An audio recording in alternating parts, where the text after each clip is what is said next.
নমস্কার বন্ধুরা, দেখুন নদীতে কেমন জল এসেছে।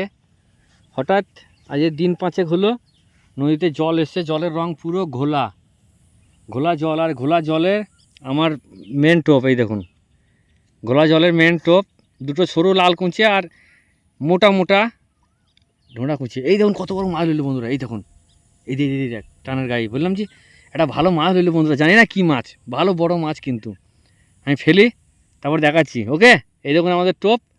আর ভাই এই যে হাত ছিপে কেঁচো কাটছে, এখন টোপ কিন্তু কেঁচো, ঠিক আছে। এই দেখুন এক গাছা ছিপ নিয়েছি, মাত্র এক গাছা, আর দুটো হাত ছিপ। ওই যে একটা হাত ছিপ আর এই একটা হাত ছিপ, দুটো হাত ছিপ আর একটা হুইল ছিপ। তো চলুন দেখি আমি ফেলি।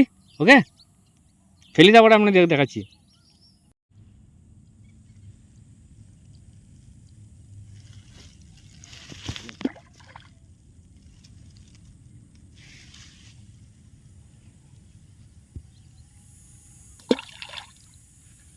কাছে ফেলে দে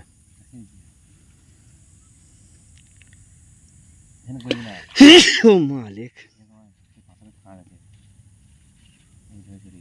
কাছে ফেলে দে, কাছে ফেলে দে।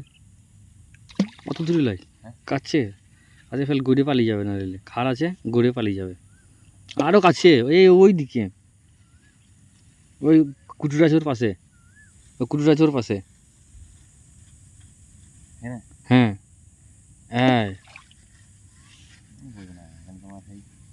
গায়ে ফেলে দে, এই ঘাসটা সে গায়ে ফেলে দে, গড়ি গড়ি পড়বে। নদী, চলো দেখি কি হয়। দেখি ফাত না আনতে ভুলে গেছি বন্ধুরা। ফাত না হলে পরে বাইন মাছটা ভালো বুঝতে পারা যেত। বাইন ফাইন হলে পরে টানলে বুঝতে পারা যেত, এতে ভালো বুঝতে পারা যাবে না। ততক্ষণ না তৈরি লড়াবে।